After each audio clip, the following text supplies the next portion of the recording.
चलिए साथियों, आज आगे बढ़ते हैं। पहले तो स्वागत है आप सभी का शालू आर्ट क्लास में। उम्मीद है आप सभी लोग स्वस्थ और अपनी अपनी तैयारियों में व्यस्त होंगे। मैं भी बढ़िया हूँ। तो बिना समय व्यर्थ किए अपने आगे क्वेश्चन की तरफ चलते हैं। दक्कन शैली के चित्र केंद्रों का सही क्रम बताएं। तो यहाँ पे हमारा ऑप्शन नंबर बी सही हो जाएगा, यानी कि Ahmednagar, Bijapur, Golconda, Bidar. Option number B सही हो जाएगा। चलिए अगला प्रश्न देख लेते हैं। गुजरात की लोक कला कौन सी है? तो यहाँ पे हमारा ऑप्शन नंबर सी सही हो जाएगा, साथिया। निम्नलिखित में से कलमकारी शैली का प्रसिद्ध चित्र कौन सा है? तो यहाँ पे हमारा ऑप्शन नंबर डी सही हो जाएगा, जीवन वृक्ष। अगला प्रश्न है, लोक कला में पशु पक्षियों का चित्रण द्योतक होता है। तो यहाँ पे हमारा ऑप्शन नंबर डी सही हो जाएगा, यानी कि सभी का होता है पक्षियों के प्रति प्रेम का, मंगल कामना का, उल्लास और कोमलता का। चलिए अगला प्रश्न देख लेते हैं। सांवरी चित्र किसने बनाया है? तो यहाँ पे हमारा जो है ऑप्शन नंबर डी सही हो जाएगा, बद्रीनाथ आर्य ने बनाया है। ज़्यादातर लोगों को पता भी होगा। चलिए अब अगले प्रश्न की तरफ बढ़ते हैं। राजकुमार अनिरुद्ध का चित्र महाभारत के अनुसार किसने बनाया? तो यहाँ पे हमारा ऑप्शन नंबर ए चित्रलेखा सही हो जाएगा। अगला प्रश्न है, black pages of the Indian Republic चित्र श्रृंखला के चित्रकार हैं। तो यहाँ पे हमारा option number A Ranveer Singh Bisht सही हो जाएगा। अगला प्रश्न है, तंजौर चित्र शैली किन राजाओं के संरक्षण में फली फूली? तो यहाँ पे हमारा ऑप्शन नंबर बी सही हो जाएगा, चोल। अगला प्रश्न है, एन कृष्णा रेड्डी द्वारा सृजित छापा चित्र है। तो यहाँ पे हमारा ऑप्शन नंबर सी सही हो जाएगा, भंवर। अगला प्रश्न है, पक्षियों का चितेरा किसे कहते हैं? तो यहाँ पे हमारा ऑप्शन नंबर डी सही हो जाएगा, देवकी नंदन शर्मा। अगला प्रश्न है, संगीतकारों की मुखाकृतियों के लिए प्रसिद्ध है। तो यहाँ पे हमारा ऑप्शन नंबर डी सही हो जाएगा, सर्वरी राय चौधरी। अगला प्रश्न है, सरस्वती चौकी कहाँ की लोक कला का प्रसिद्ध रूप है? तो यहाँ पे हमारा ऑप्शन नंबर सी सही हो जाएगा, कुमाऊं। अगला प्रश्न है, दक्षिण शैली का प्रसिद्ध चित्र है। तो यहाँ पे हमारा ऑप्शन नंबर ए सही हो जाएगा, नर्तक। अगला प्रश्न है, थुलमा एवं कालीन का कलात्मक निर्माण करते हैं। तो यहाँ पे हमारा ऑप्शन नंबर ए सही हो जाएगा, भूटिया जनजाति। अगला प्रश्न है, नेकचंद रॉक गार्डन कहाँ है? तो यहाँ पे हमारा ऑप्शन नंबर बी सही हो जाएगा, चंडीगढ़ में। अगला प्रश्न है, निम्नलिखित में से कौन एक प्रिंट मेकिंग कलाकार है? तो यहाँ पे हमारा ऑप्शन नंबर ए सही हो जाएगा, अनुपम सूद। चलिए आगे बढ़ते हैं। मधुबनी लोक चित्रकला के बारे में पढ़ेंगे हम लोग। मधुबनी लोक चित्रकला किस प्रदेश की है? तो यहाँ पे हमारा ऑप्शन नंबर जो है ए सही हो जाएगा, बिहार। बिहार की है। अगला प्रश्न है, बिहार के किस स्थान पर प्रसिद्ध मधुबनी कला शैली की उत्पत्ति हुई? तो यहाँ पे हमारा जो है ऑप्शन नंबर सी सही हो जाएगा, चितवारपुर, जितवारपुर।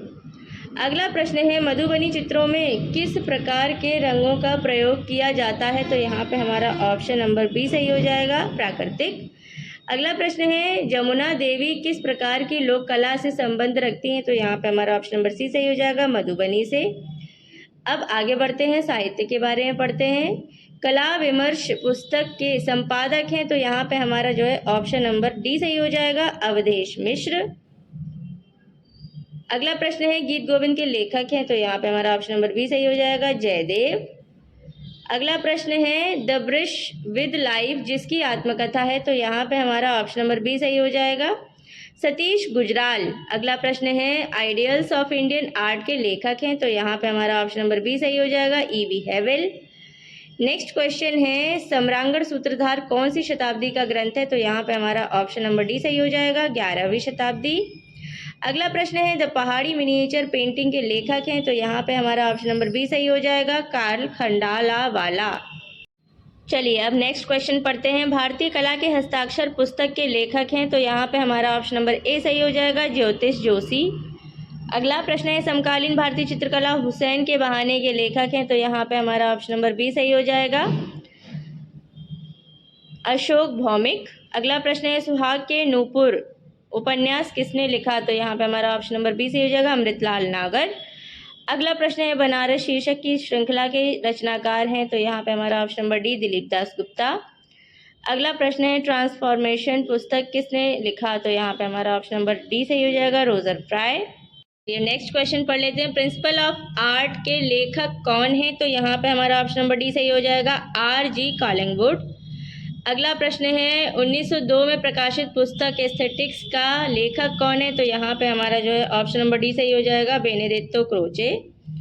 अगला प्रश्न है द मर्चेंट ऑफ वीनस किसने लिखा था? तो यहाँ पे हमारा ऑप्शन नंबर जो है बी सही हो जाएगा, विलियम शेक्सपियर। अगला प्रश्न है प्री हिस्टोरिक इंडिया नामक पुस्तक किसकी है? तो यहाँ पे हमारा ऑप्शन नंबर सी सही हो जाएगा, स्टुअर्ट पिकार्ड। अगला प्रश्न है मेघदूत किसकी रचना है? तो यहाँ पे हमारा ऑप्शन नंबर ए कालिदास सही हो जाएगा।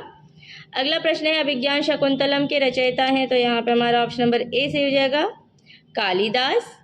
अगला प्रश्न है भारतीय चित्रकला पद्धति नामक पुस्तक लिखी थी? तो यहाँ पे हमारा ऑप्शन नंबर डी सही हो जाएगा, शैलेंद्रनाथ डे।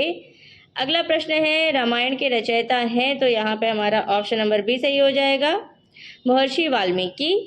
और नेक्स्ट क्वेश्चन है भारतीय ग्रंथ बृहद संहिता के रचयिता कौन है? तो यहाँ पे हमारा ऑप्शन नंबर डी सही हो जाएगा, वाराह मिहिर। चलिए अब जो है कुछ ही प्रश्न रह गए हैं, उन्हें भी खत्म करते हैं। ज्ञानपीठ पुरस्कार संबंधित है? तो यहाँ पे हमारा ऑप्शन नंबर जो है बी सही हो जाएगा, साहित्य से। अगला प्रश्न है myths and symbols in Indian art and civilisation नामक पुस्तक के लेखक कौन है? तो यहाँ पे हमारा ऑप्शन नंबर बी सही हो जाएगा, हेनरिक जिमर। अगला प्रश्न है ईसाई धर्म की पुस्तक बाइबल मूल रूप से किस भाषा में लिखी गई है? तो यहाँ पे हमारा ऑप्शन नंबर डी सही हो जाएगा, हिब्रू। अगला प्रश्न है हबीब तनवीर एक हैं? तो यहाँ पे हमारा ऑप्शन नंबर ए नाटककार सही हो जाएगा। अगला प्रश्न है होमर द्वारा लिखित महाकाव्य का नाम क्या है? तो यहाँ पे हमारा ऑप्शन नंबर डी इलियड सही हो जाएगा। अगला प्रश्न है शिल्प रत्न के लेखक कौन थे? तो यहाँ पे हमारा ऑप्शन नंबर सी सही हो जाएगा, श्री कुमार। अगला प्रश्न है निम्नलिखित में कौन उपन्यासकार नहीं है? तो यहाँ पे हमारा ऑप्शन नंबर डी सही हो जाएगा, जतिन दास। अगला प्रश्न है गीतांजलि के रचयिता हैं? तो यहाँ पे हमारा option number B Rabindranath Tagore सही हो जाएगा। चलिए नेक्स्ट क्वेश्चन है इंडिका नामक पुस्तक लिखी है? तो यहाँ पे हमारा जो है ऑप्शन नंबर ए सही हो जाएगा, यानी मौर्य काल में लिखे थे ये। अगला प्रश्न है इंडिका नामक पुस्तक लिखी किसने है? जिसको आंसर पता हो कमेंट में लिखिएगा ज़रूर।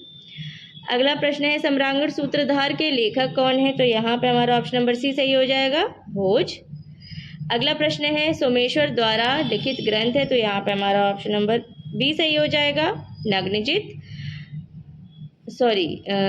रसमाला। सोमेश्वर द्वारा लिखित ग्रंथ है रसमाला, ऑप्शन नंबर बी सही हो जाएगा।